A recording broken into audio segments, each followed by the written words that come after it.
សិនបើបងប្អូនបានមកទស្សនាស៊ើយអែតកុំភ្លេចមកទស្សនាទីក្រុង Gothenburg អ្វីដែលធ្វើឲ្យខ្ញុំចាប់អារម្មណ៍បំផុតនោះគឺការរៀបការ៉ូទៅលើផ្លូវសាធារណៈមានក្បូរក្បាច់រចនាគួរឲ្យចាប់អារម្មណ៍ជាពិសេសទៀតសោតនោះគឺផ្លូវរថភ្លើង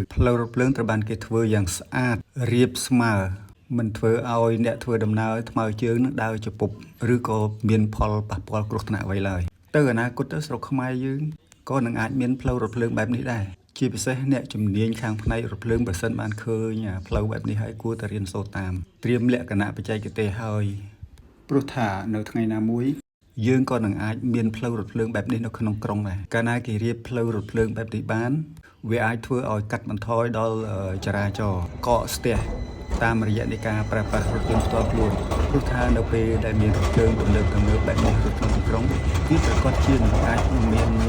ខ្សែរថភ្លើងចេញពីក្រុងភ្នំពេញទៅក្រុងតាខ្មៅទៅគៀនស្វាយទៅបាសិទ្ធឬក៏ទៅឫស្សីកែវឬក៏ទៅប៉ែងត្រូវនៅខាងនៃទន្លេមេគង្គទៅដល់ស្ពានព្រៃតមេអីចឹងជាដើមនៅក្នុងក្រុងគេក៏មានទន្លេមួយដែលអាចទាក់ទាញភ្ញៀវទេសចរបានដែរបងប្អូនគឺស្អាតគេអាចជិះទូកលេងកម្សាន្តចឹងទៅហើយនេះគឺជាកន្លែងដាក់កង់សាធារណៈ e-bike គឺដាក់ទៅចាក់សោចោលទៅអត់មានបេណាយកទេនៅស្រុកគេគឺសុវត្ថិភាពអត់មានចោលមានអីទេ